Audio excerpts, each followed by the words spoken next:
Welcome to Active Love Adoptions podcast. I'm your host, Mackenzie Love, and we have Mindy here co-hosting with us. And today we have Milena, who is here to talk about her story as an adoptee. She has recently met with her birth parents 6 years ago, right?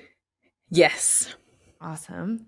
And then you also have your own podcast, and it's called The DM Show. Is that correct? Correct. Yeah.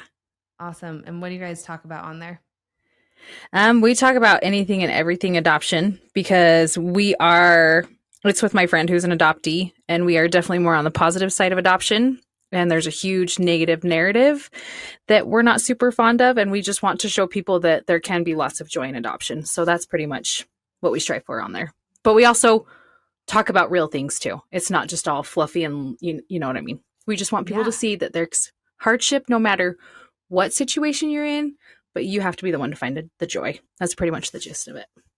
So I don't know. love that. I have been, I've worked for the adoption agency for so many years that maybe I'm just like, I've lost touch. But what is the negative connotation around adoption? Maybe we can talk about it after if you'd rather, but I'm a little bit bummed that there's a huge negative connotation. No. That bums me out. Yeah, there's a lot of it gets crazy. There's lots of things that are thrown and kind of what we call blanket statements that people put on like the whole group of adoptees of you are in an adoption fog. You should know better. It's like bad to have white parents that raised you. And I have white parents. Things like adoption trauma. No matter what, if you're adopted, you're going to automatically have trauma, which I kind of, but at the same time, I don't know. I mean, I could go on all day, and there's universal. just I think all people in general have trauma. Exactly. So let's just chuck that one out the window. So there's just adoptees that come on, and they're just like, it would be better if there was no separation, and it needs to be like, I can't even think of the word, to keep them with their families first. And I don't know. Both of us have been so blessed in our journeys with adoption that we're like, we understand that, but at the same time, and we both have a huge belief in God. I don't know if that's okay on your podcast, but like that we know that God had a hand in it. And there's a lot of people that like, they're just kind of like, well, if there is a God, then God would never have this happen because he wouldn't rip families apart. And so we just kind of squash that to be like, it doesn't matter if you're adopted or not. It's hard. Life is hard. Like, it doesn't matter. Life is hard is how we view it. And so that's what we kind of say. Yeah, exactly. And then if you think about it, even with, parenting your own biological children, your children are all so different that you just, it's a crapshoot, how the way that you parent your first is going to be the complete opposite from the way you should be parenting your second. And a lot of times that causes trauma in at least one or two or all three. Oh, yeah. And it's so true. Kids are going to have different trauma. I do think that, well, now that that you have brought me back to center a little bit, like, okay, yeah, there is a negative connotation to it ish, but the blanket statements are so stupid. Yeah. And I think that thank you. Yes. I appreciate Amen. I appreciate your podcast just for the sense that you're bringing light to the other ways, but us too. Yeah. Like if there is that blanket statement out there, let's talk some truth, know? And I mean, I can tell you how much trauma my biological kids have. If you want, we can do a whole segment on it. Yes. Right. Well, and I think it's also hard it's now so because true. of social media, and people can hide behind social media and say whatever they want and get away with it. Yeah. And most of those people, I mean, I dare say, have no idea about adoption. Aren't they called trolls? Yeah.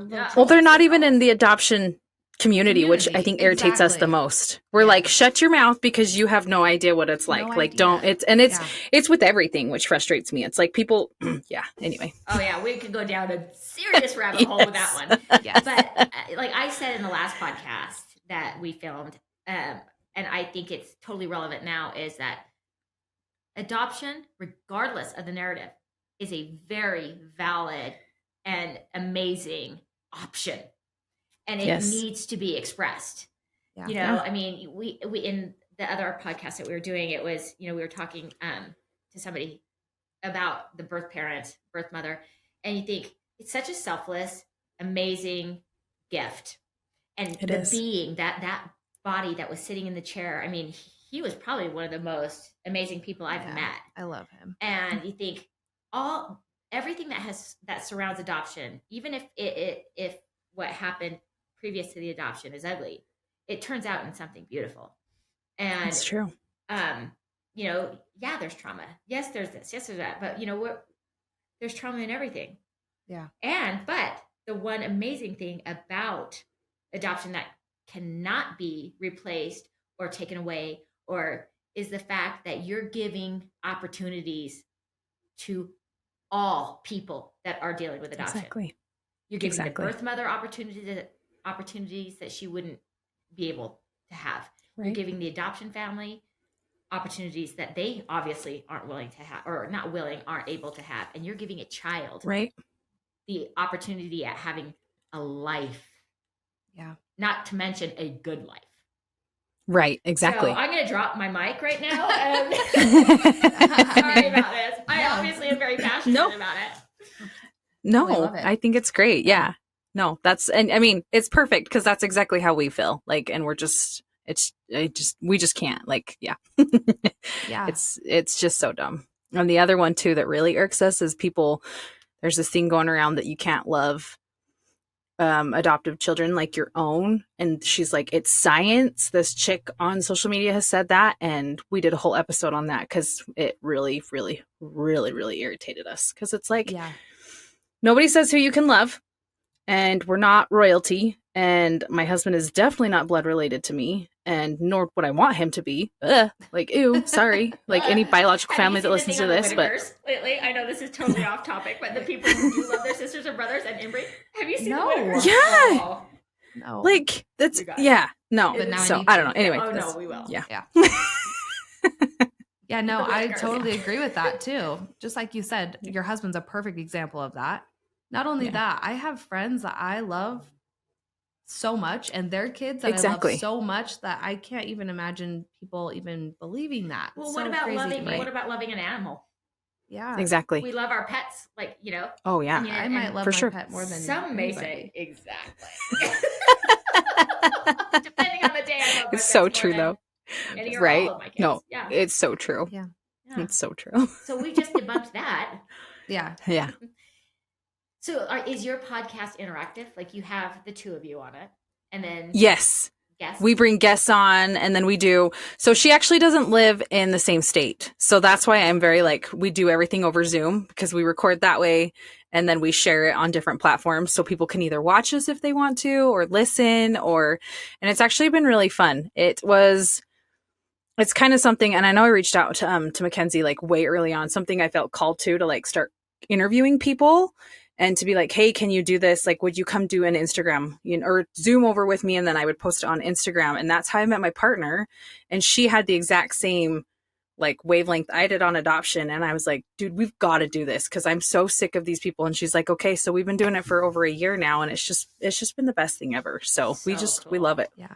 I actually listened to a lot of them last night, and I love both of you. I'm like, if you guys we're best friends already. I already feel that. So I love what you guys are doing. I love what you guys stand for. And, I appreciate you putting yourselves out there and standing for what you believe in, because that's really important.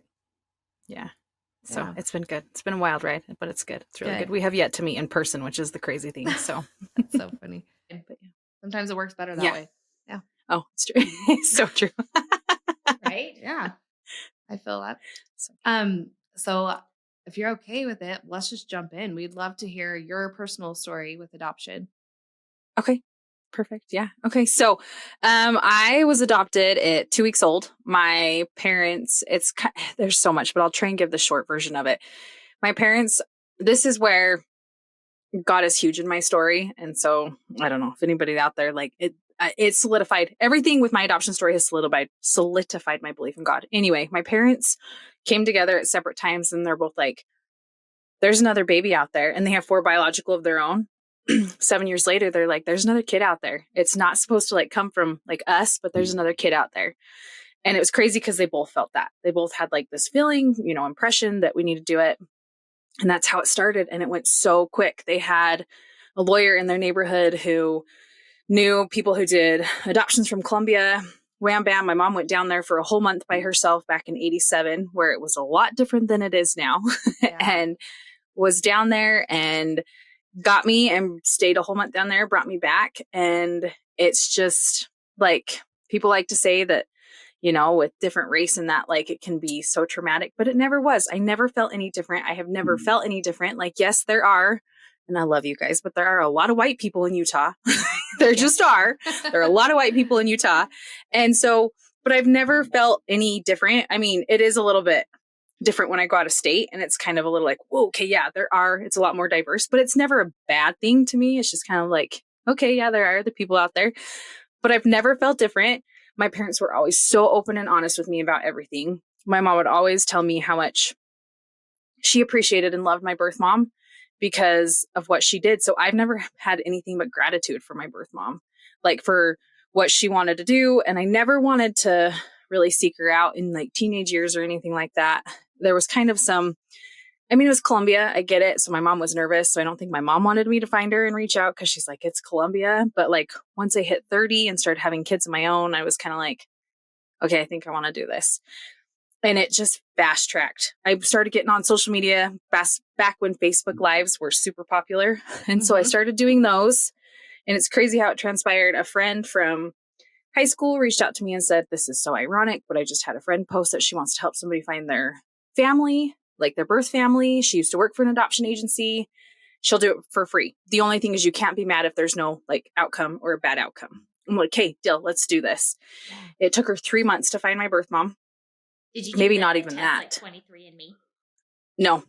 So I gave her all the information because I am very, very, very blessed. I have like a binder this thick. Every single document, my parents saved it. I have a letter from my birth mom stating why she placed me.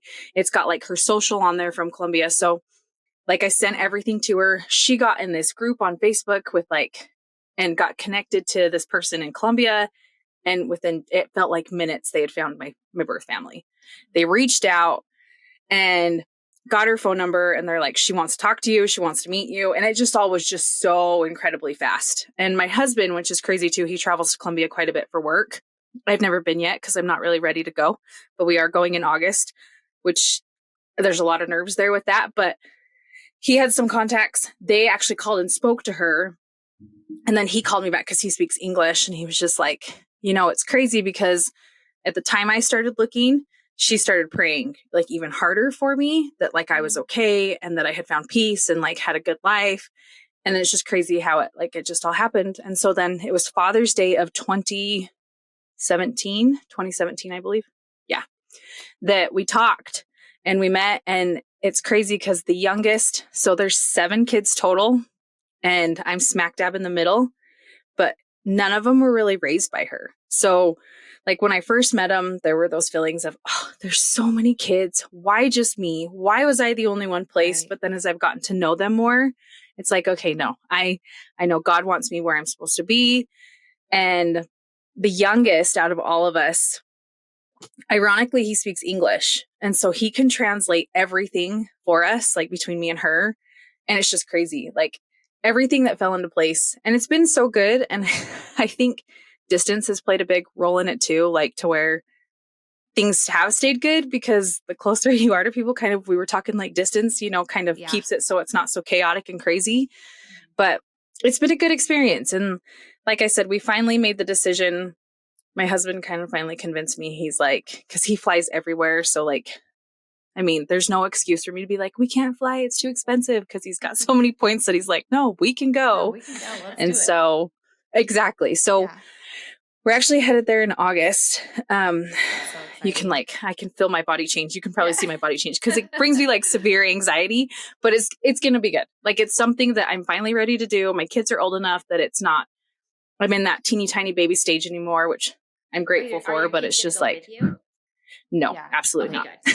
That'd be a lot. That would be absolutely not a lot. But I totally understand what you mean. Like once you're like my youngest is 3 and I'm finally like, oh, I can leave him with the grandparents and not stress about him being so little and not being able to talk and figure things out. So exactly. Get that. Wait till your last kid is 17. I can't wait. You're like, just kidding. I'm gonna be so sad. You can't wait for that day. I know, but then I'm going to be sad at the same time. Like, I already feel that way. I'm like, he's 3. He's just a little baby. And now he's 3. I know. I know. So I understand. It's crazy.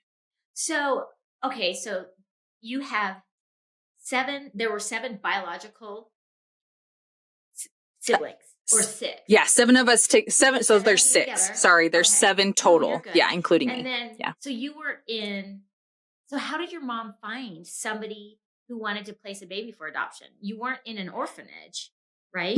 No.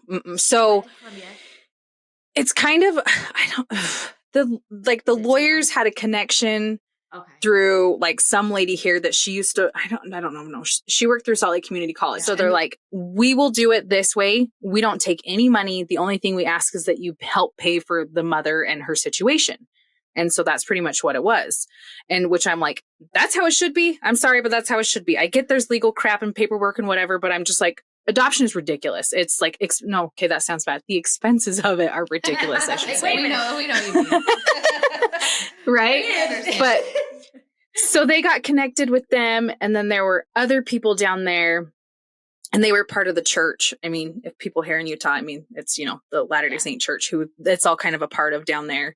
And so my parents were like in connection with them. So that's where my mom felt a little bit safer because it was like, people with the same religious kind of down there. And so that's actually a good question. I don't think I've ever asked my birth mom. She's been kind of closed on things. She'll open up to some things. I'm hoping we can get a little bit more into depth when I go down there because we are going to get a translator that has no relation to. So she'll open up more because if it's my little brother, I don't think she'll open up as much. Yeah, that's a good idea. But from what I've kind of read and what she's kind of said, I think culturally it was looked really, really down upon to place a baby for adoption because it's kind of like you suck it up and family helps. Because I know with the older kids, her sisters helped and a grandma helped with like the oldest, but she got pregnant like, I want to say me and my brother are like 20 months apart. So she got pregnant fairly fast because people are like, well, how do your siblings not remember? I'm like, well, if they were with her, she got pregnant pretty fast that it's just like, okay, mom was pregnant for so long and then had another baby. Like I get that when you're little, you don't ever think of that. And then she kept, but like I said, she lives with 2 of them now, but there wasn't a whole lot of raising that was done on her own, which I know is something that she struggles with, not being able to provide better for her kids. But it's just kind of like, it's life and it sucks and it's hard. But I can't believe how much love and compassion every single one of them have for her, because that's what my whole thing was, to find her just to tell her thank you. But the kicker, which I didn't mention, none of them knew about me. So when I started getting on social media and like messaging all of them, they're like, who is this weirdo from America? Like trying to be like, hey, I'm your sister. Family. Right. Yeah. But then I had proof, like her social. And I'm like, well, I don't know if she wants me to share this, but crazy. Yeah. That was available. I know. Like that's a little mad. Yeah. Because most people don't have that. No. Most people don't have any information on their adoption. Yeah. So I know I'm very blessed, and I'm very blessed that I don't think you guys do it I don't know if people will see the video, but like this is my binder. My dad put it together for me. That is every single inch of that. That is really cool. So I'm very forever grateful for them for doing that for me, because it's something that I'll forever have. And so, but no, so it's like, I don't know. It's crazy. And I know I can tell she carries a lot of guilt and shame that she wasn't in a position that she could, but I don't ever want her to feel that way, because I mean, like you said at the very first of it, it's such a selfless act. And because of her, like, I get so emotional over it. Like I wouldn't have anything that I have. I wouldn't have my husband or my babies, or like you said, opportunities. I wouldn't have any of the opportunities. I wouldn't have found my partner that I do my podcast with. I wouldn't be able to share what I feel on adoption. You know what I mean? There's just so much that if she wouldn't have made a huge sacrifice, I wouldn't have in my life. And I'm forever grateful for it. Like forever grateful for it. Well, I'm kind of excited to have a follow-up with you and hear about how this reunion goes. I know it's going to be crazy. And it is a secret. I don't know if I mentioned that. No, you didn't. We've got it all planned to where they won't listen, which is a good thing. Does that make sense? Right. Like for them, it's a secret. So the littlest brother knows because he speaks English, but we're not staying with them. I did put that boundary up. I'm like, I'm sorry, but I can't stay with you. I need to go somewhere where I can like detox after I spend the day with you guys. Yeah. Go sit in a bath. And so but it's a surprise. He's just going to, because it's her birthday, which is so crazy, is the same day as me and my husband's anniversary. So we're going to surprise her for that. And it's like a trip because we're going to go see him. And then me and him are going to go to a more tropical part of Colombia and go enjoy for a couple days after. And so we're going to surprise him. But he's like, we'll just invite her over for her birthday. And then it's going to be like, and it's going to be crazy. I'm excited and nervous for it. Start with like a coffee date. And since you're you're going to get some good stuff. Right? No, start with coffee. It's so true. And so, let's see, you may want to start with like 15-minute increments and just kind of see where this goes. Well, I know. It's very exciting. Yeah. What are your adoptive family? What do they think? It's been a little bit of a sore spot. And if my mom hears this, I don't know if she will. She still has a really hard time with it. So I kind of have to watch what I say. Which has been really hard on me. I'll be honest. Like it's the one person that I've wanted to support me the most. Yeah. And I will say this too. I do have a pretty strained relationship with my mom, not because of adoption or anything. So I want people to know that, not just because I'm adopted. I have a strained relationship. It's just with her and mother-daughters have that. Yeah. Mother-daughters have well, it's with all my siblings, which is really hard. Like I don't want to go too in depth in it with stuff with my mom, but it's just really, really hard. And so, I mean, they're supportive to a point, but it's very much, I talked to another adoptee the other week and it's the same thing. Like her mom has the mindset and she's actually, this adoptee's in her 60s. And so her mom has the mindset too of like, you're mine and you're not anybody else's and you're not going to do anything else to, but it's crazy because I did talk to my grandma through all of this and it's not her mom, but it's my dad's mom. And she's like, you have every right to know where you come from. You have every right. Every person has every right to know where they come from. Yeah. And so something with that, with my grandma kind of gave me that extra push to be like, hey, I'm going to do this. I'm probably going to hurt some feelings along the way, which I did. Things are good. Like, but it's just something that I don't feel like I can talk to my mom about because when things were happening, things were said that I'm like, okay, this is something for my mental state, I cannot discuss with you. So it's been hard. Same thing, totally different level. I almost understand where she's coming from a little bit. I am divorced and my baby daddy, the dad, just got remarried and I was wildly jealous. Yeah. For probably a good 6 months. And because I felt I'm possessive and I felt like I've worked so hard to cultivate these relationships and these are my babies and these are this. And I was, when they would go over there, I was like, she's reaping the rewards of all my work. And there's a chance that they may bond mostly with my daughter, not my two boys, but mostly with my daughter. I was like, there's a chance that she's going to bond with this other woman and like her better. And it is a very selfish thought. And trust me, I have like gone the rounds with myself trying to, because I know what's right. Like everybody knows what's right. And, the more people that love, the better and all this. I'm not kidding. It was a real huge demon for me to overcome and to stab. But my whole point in bringing that up is that it will get better. Like now my daughter will go over and hang with her stepmom and there's a part of me that will be like, I still hate her.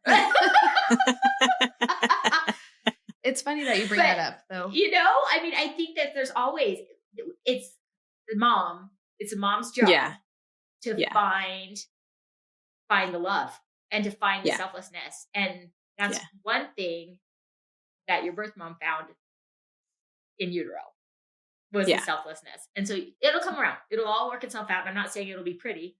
It will just work itself out. Yeah. But it's a weird thing. I hope. To be honest, I don't know that it ever will with how it is, to be honest. And that's okay too. Yeah, I think setting and so that's clear boundaries is the best thing for you. Because as much as, in fact, my mom is the one that told me this. She said, the hardest part about being a mom is realizing that your kid has their own life and they have their own journey to take on this life. And as a mom, you don't have any say in that. It's their life, it's their journey, and you're going to go find where you came from. And that's important. And it's really important. And, she may or may not support you. She may or may not come around, but you're doing what's best for you. And I'm proud of you for being strong and setting your boundaries and saying, no, this is what's best for me and my family. And this is what I'm going to do right now. Because even like with all of my parents, how many parents do I have? I have 2 sets of parents. And it's really funny, like the different dynamics that I have. My stepdad adopted me. It's funny because I feel closer to him on a lot of stuff. And then like my bio dad, like I know he's like, you can just feel it. Like, we'll like look at each other and we'll be like, yeah, I know what you're thinking. You know what I mean? Yeah. It's crazy. Like the different dynamics that you have. And not only with adoption, but just in life in general. Yeah. It's crazy how you connect to certain people and you don't with others. And a lot of times it's organic. Yeah, it is. It can be, the more we try to force something, the more resistance we're gonna, and so that's the one part with my own journey and just trying to be, giving of this possession I have, this human that I own. But it's funny you say that. But it's interesting because in that, I totally forgot what I was going to say, but anyway, it's hard. It's a hard thing, but you do have to realize like, this is a human I'm trying to like suppress. Yeah. So stupid. It's hard. It's yeah. No, I'm for like, sure. Why is it not okay for me to get a collar and a leash and tell her that she can only go this far? Right? No, my kids are still young. My oldest is turning 9. I don't understand that quite yet because my kids are still so drawn to me and live with me. And sometimes I wish, but like, it's hard. It's hard being a mom. It's hard having a mom sometimes. It's hard just with all relationships, setting the boundaries.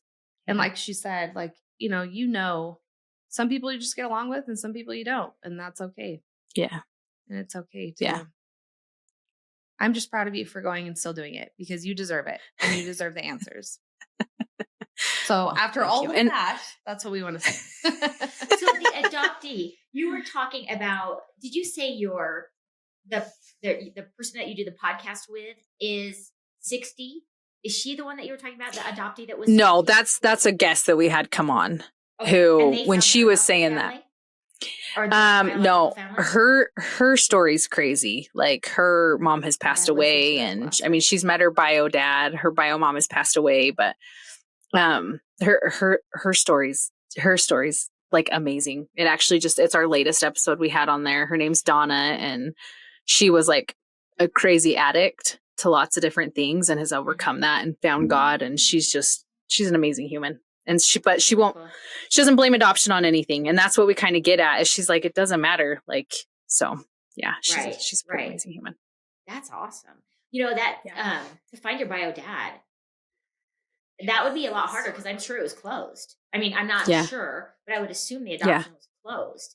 And if it was stateside, it would have. Yeah. I know that we don't give out socials. No, back in the day, it had to have been tough. Yeah. Yeah. I'm like shocked that closed adoption is a thing, to be honest. It was always a dirty secret.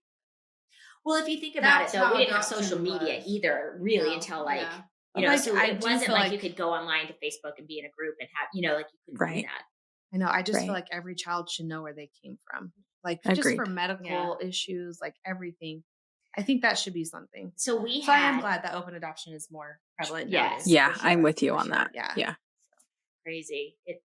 Everybody's story is so unique and so, but then also the same. I'm starting to realize that like, as I talk to people, like there's so many weird similarities. Right. How has being adopted affected you as a mom? I know you asked this last podcast and I think it's such a good question.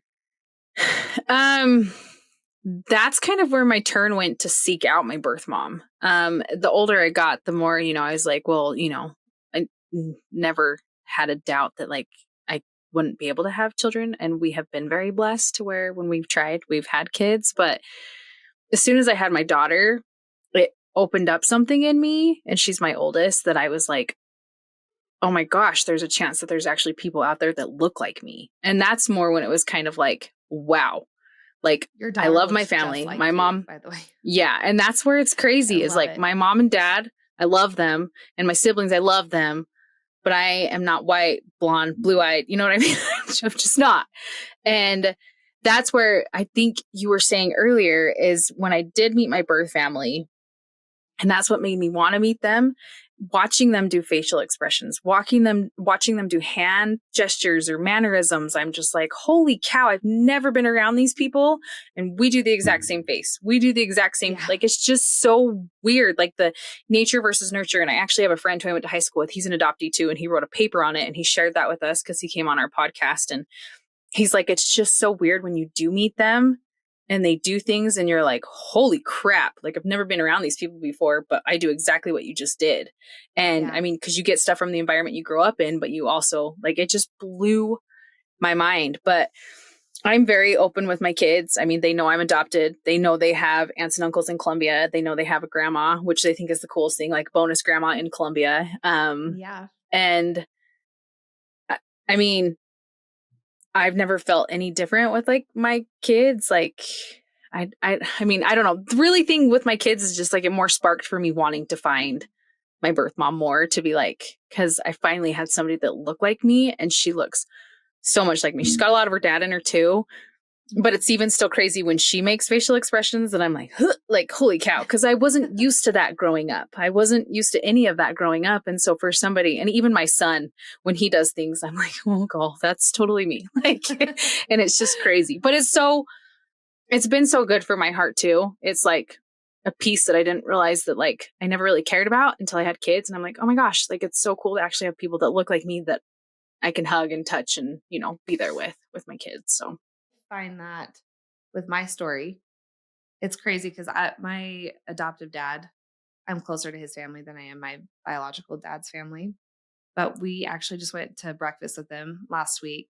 My biological dad, sorry, I'm not making any sense. I went with my biological dad and his family to breakfast. And it is so crazy how much we all have in common, how we all have like the same body types. We're all talking about what we like, what we don't like.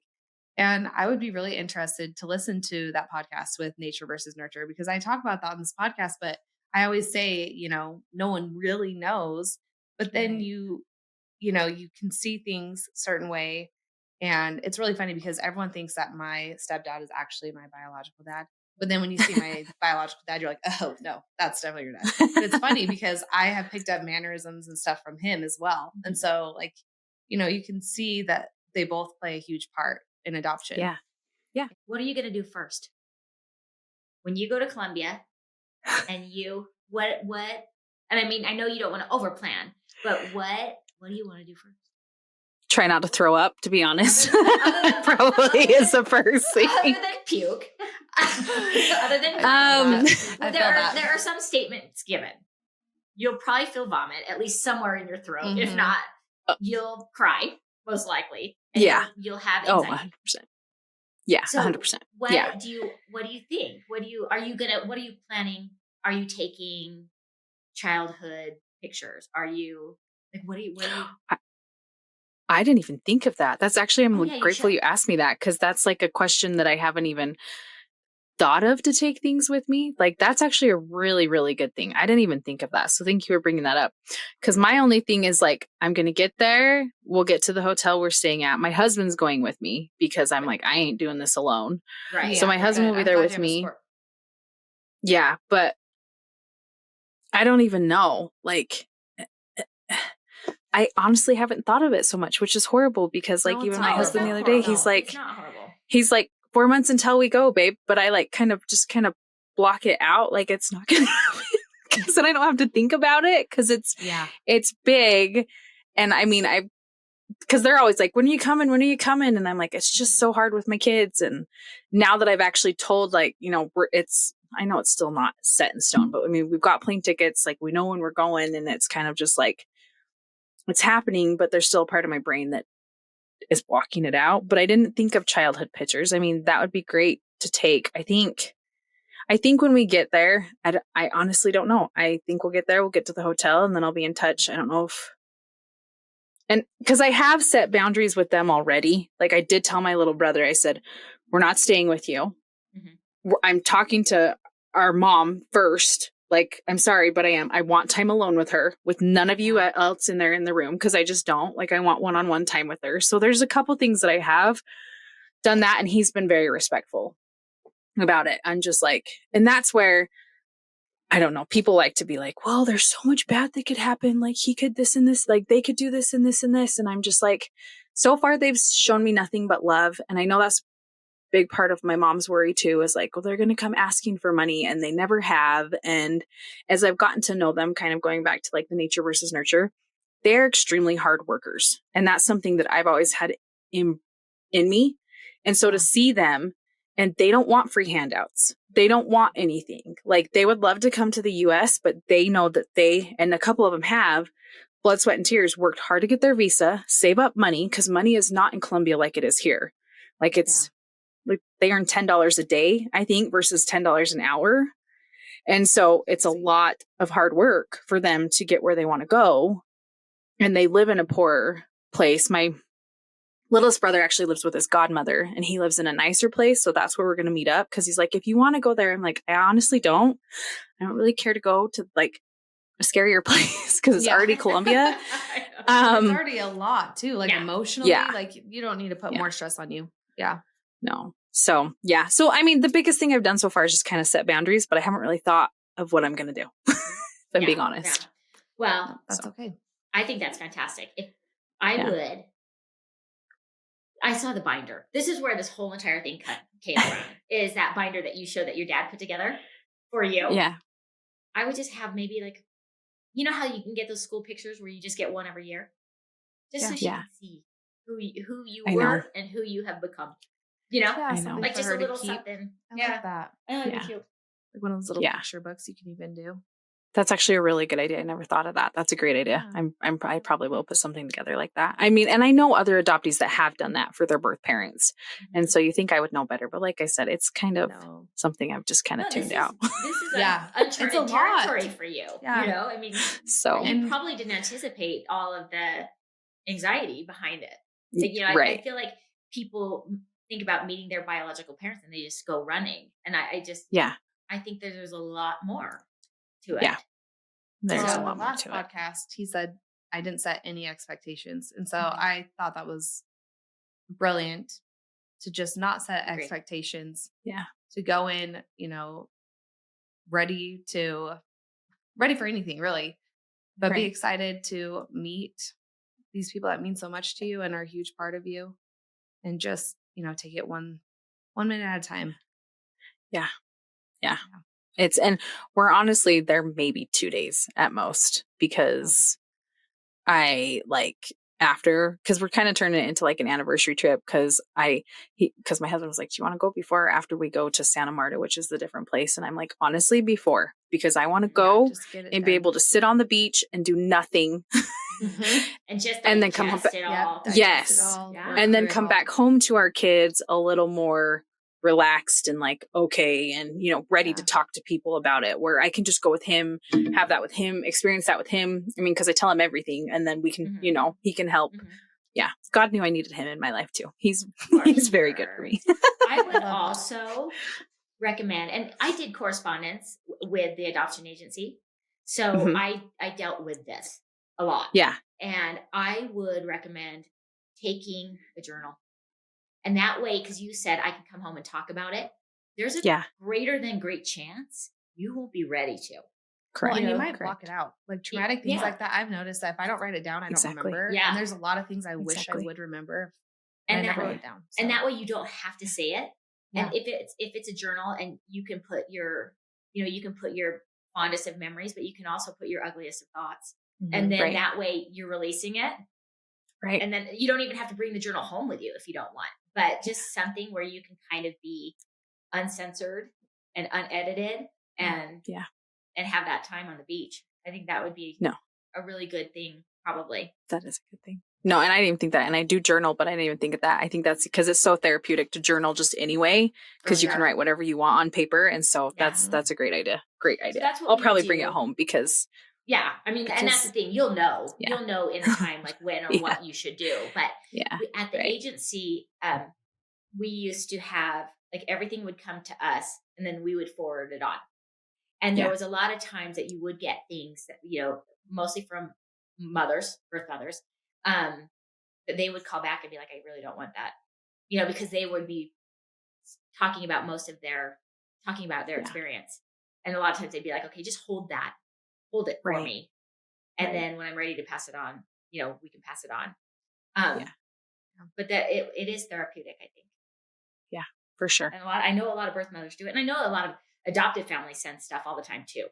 But it would come through us and we would kind of sit on it for a second and then move stuff along. So I don't know. It may be something. Yeah, no, that's a good idea. I'm glad you've given me all the ideas to do. So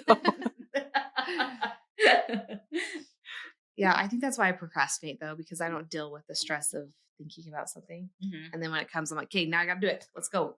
Right. And I just do it. So true. It's so true. I'm going to get diagnosed with something. So, whatever. But yes, that's how it is for me. Well, I have loved having you on here. Oh, thanks. My hair. She's like, your hair. Oh, this? Thanks. Is there anything else that you want to talk about or anything you'd like to say to other adoptees or other people who are either starting their adoption journey or like you, finding their birth parents and, meeting them for the first time? I have a couple things that we've kind of tried to share too. With adoptive parents, I would say try and follow different adoptees, but also get good vibes from them. There's some that'll share truth, but there's some that are just outright nasty. And don't be afraid to reach out to and ask questions.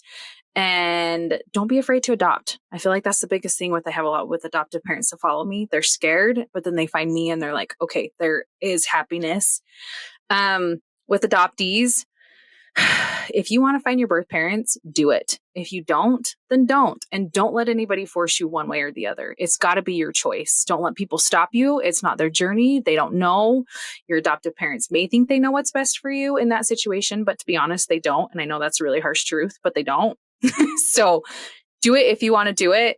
You're going to hurt people's feelings along the way, no matter what. But if these people truly love you, they will be by your side no matter what. And they just want what's best for you. And that's what I've learned more in being a mom. I just want what's best for my kids.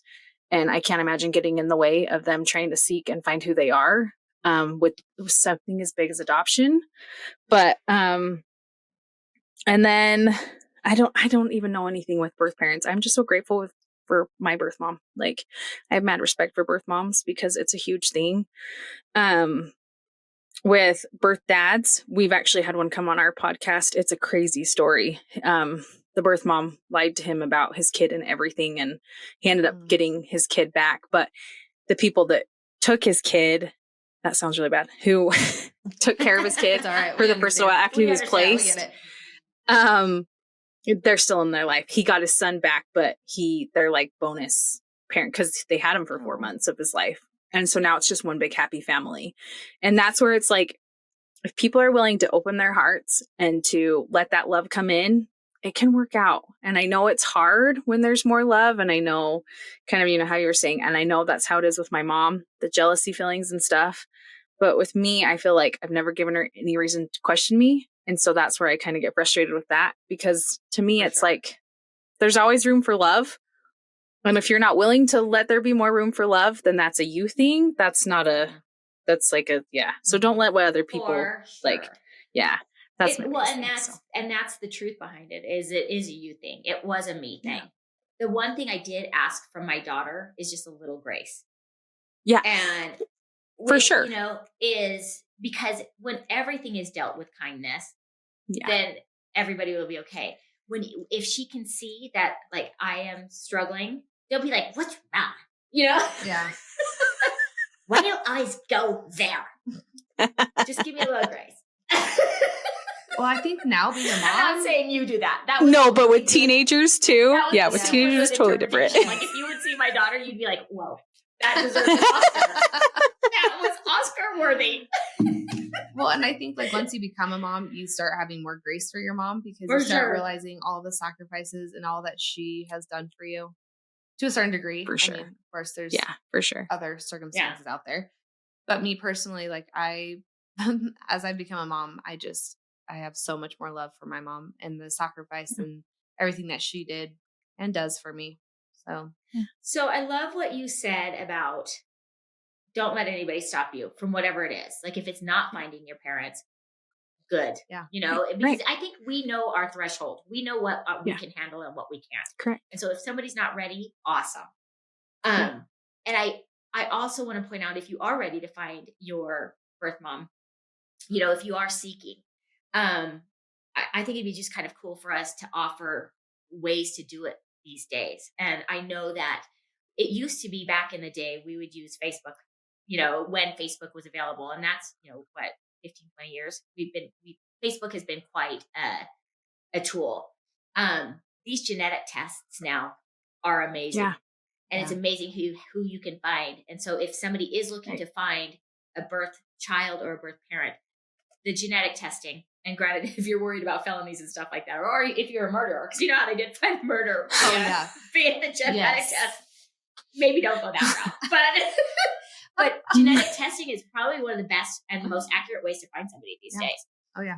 Facebook. Unless you're international. I will plug that in. International is a lot different because I have a lot of friends who they've come from orphanages that have been completely destroyed. No documents, no nothing. And that's why I asked you about that, because that's where it's hard. That you did have that information. I was like, okay, this obviously isn't from an orphanage, but I'm glad that you did. Correct. Because really all I do know is stateside. Yeah. Domestic. If you're domestic, go for it. But international, it's a little harder.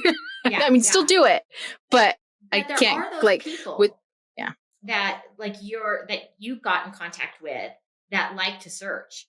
And we have a few at the agency that we actually give numbers to, or give their number out, because that's what they have. That's basically their mission, is to connect people. I don't have those kind of contact. I don't have the information on me, and I don't know if we would even give it out on a podcast. But those are the three best ways that I have found to connect families. Yeah, is genetic testing one. Facebook groups, that kind of social media too, and then people who are just have dedicated their lives to doing it. You also need to make sure that you're okay with what you might find.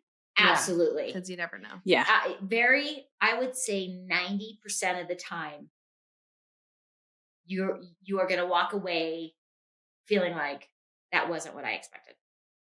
Yeah, that's not what my heart felt. That's not what I expected. And that's a huge and very great point to make.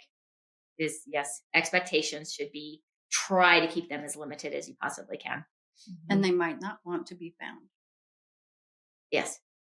So yeah, that's important. Yeah. Especially it is a harsh reality. And I think especially these days, you kind of have a better gauge because the adoptions are more open, and so if you go through like an agency, they usually, it's a discussion. It's a discussion that happens between the birth mom and the adoptive family, openness. And so I would assume that kind of situation is probably geared, like they may not want to be found, is probably geared more towards the older generations. I would think, like your 60-year-old friend. But I don't know. It's, there's always. Well, I was going to say, because my adoptions, all four of mine are different, and their biological parents, I sent stuff and they didn't want them. Yeah. I remember that. I remember that. So, and they put a stop to it. Yeah. So you just. Sorry, we have Heidi behind the camera. She's here. I'm an adoptive mom. She's an adoptive mom. So yeah, we got all of us in here. And so I have to say, from the adoptive mom's perspective, I had to go through a time where it is hurtful, and that's a personal thing. Because I couldn't have any children biologically, and I adopted all four of mine, and you want them so badly, and then as they're growing up, the possibility that they would want to find their biological mom, it does make you feel like, oh, well, maybe I did do something wrong. Mm-hmm. It is a process you go through. And I did. It's a grieving process. Yes. And I did come to the terms that I would prefer to be along with them than them feel like they have to do it on their own. Yeah. And so the mom does have to step back, and you have to get over that because it's about their journey and what they need to progress. So don't you wish you could just kind of like do it for people? Like just force kind of people. Make it a blanket. Everything's going to be okay. Yeah. But it's such a personal journey and there are so many different persons involved. Yeah. And my kids, I have gone to each of them individually and asked each of them what they wanted. My 2 girls are biological siblings, so they have someone that looks like them. Mm-hmm. And I've reached out trying to find, because they started out as a closed adoption, but the second one got open. But I cannot find any information I've reached out to the agency and we haven't had any luck. Mm-hmm. But with my boys, they're both different stories. My first boy, he doesn't want to have a relationship. And he's never. Your son? Yeah. Okay. He's never wanted to. And then my youngest one, that story is different because he has cousins that would be his biological niece and nephew that are now in our family. Mm-hmm. So in your family? Yes. My sisters have adopted his biological nephew, and my other one adopted his biological niece from his biological sister. Crazy and neat. Yeah. Mm-hmm. So. See, there's so many, they're all so unique, but they all have a very core. And we did the 23andMe or the. No, I knew all of my youngest. I knew all his information, and his mom he was a secret too. Mm. I always say he was determined because she had her tubes tied and he still came. And that's his personality to the T. I mean, it explains everything about him. Mm-hmm. But we knew. And so then when her daughter that she had, he was the 4th in their line and the 4th in ours. So he ended up in the same space. But when her daughter got pregnant and she was younger and she wanted to place, that's when they discussed it and said what had happened. So they reached out to the agency because they knew that that's where Zach was through us. And so they always come to the biological because we had Zach. So they're like, oh, do you want? I'm like, yeah, he's 14 now. So I'm like, not. So we're okay. Yeah, I'm okay. But luckily my sister adopted the little boy, and then she had another one a couple of years later, and my other sister adopted the little girl. So there's 3 of them all connected. So I love that. That is nuts. So are all of your adopted siblings biological? Were you the only adopted child? Yes, I was. I'm the only adopted one. How many? The 4 oldest 4 are my parents, like blood. Because I'm my parents too, but they're blood related. Yes. Yeah. Okay.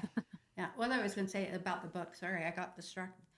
The book. So when it came back around that we were going to be able to send something to his biological mom, my sister was going down to pick up the baby.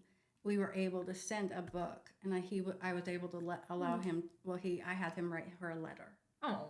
And so, and I bought her a little ornament for Christmas, and I did the picture thing so she could see him growing up from. Young, because we never had the opportunity to do it before. Right. Yeah. And so because of us, my sister adopting her little boy, we were able to give it to his biological mom. That's cool. So that's really cool. Yeah. And I always love when you tell that story. Love that. It all works out. It does. It does. Yeah, it does.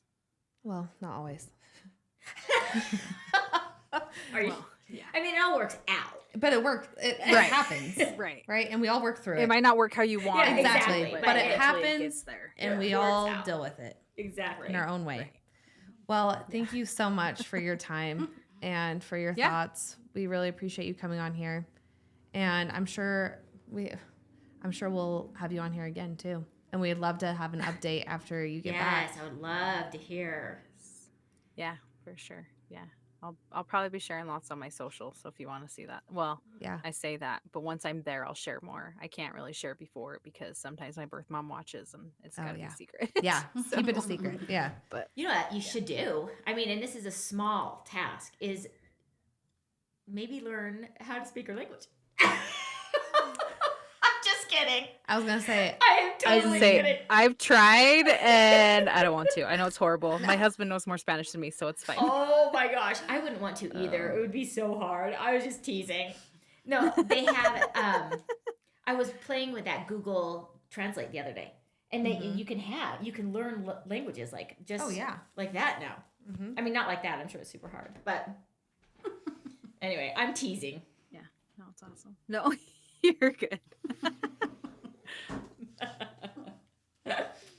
Totally teasing. No pressure at all. Yeah, no pressure. Just learn a language. I mean. yeah. Good. All right. Well, yeah, we will follow you on social media too. And remind me, it's the DM show, correct? For those of you listening and want to look at her podcast as well. She has a lot of great information on there coming from, being an adoptee. So you can check out Spotify, like where do we find it? We're on most platforms. We have a YouTube channel too, because Cool. we have quite a few followers that like to watch us. Yeah. So it's just our podcast recording and then we put it there. But like I said, we're not fancy, so just be prepared. We don't edit. We put everything on as is. There is language. I didn't swear on your podcast, but I do swear on ours. I'll tell you that right now. It happens. But we're very open and honest about our feelings about how much we love adoption. So I like just that. be prepared. Me too. There too. I We're not wanna scared to talk about it. So this is the first time I've obviously met you, but heard about your podcasting too. So I would love to share because I share your enthusiasm for sure. I mean, I think we saw that at the beginning. Like, I'm very, very passionate about it. Yes, I am. Yeah. So I am. Yeah. So I'm thankful to learn about that and share it. And then I can't wait to hear more. I'm excited for you. I know, I'm excited too. I am. I'm so excited. I mean, regardless, I'm just excited for I'm excited, nervous, but you should, which you should be. But and I'm a little nervous too. But I just am super excited to hear about it after. Yeah, it'll be good. It'll be good. Like it will be. I just keep telling myself it'll be good. It'll be. It'll be what it's gonna be, right? It'll be a good story, regardless. So, yes, for sure. Yes, for sure. So, all right. Well, thank you so much. Okay. Until next time. Until next time. Yeah, what should we say at the end of things? I don't know. Until the end. We gotta come up with something. This is the end. Until next time. Do I need until the end? No, sorry. I'll hang up. Okay, I can press record. Do I do that? No, you're. No, that's oh. Well, yeah. Actually, you can push that button. You can. See ya.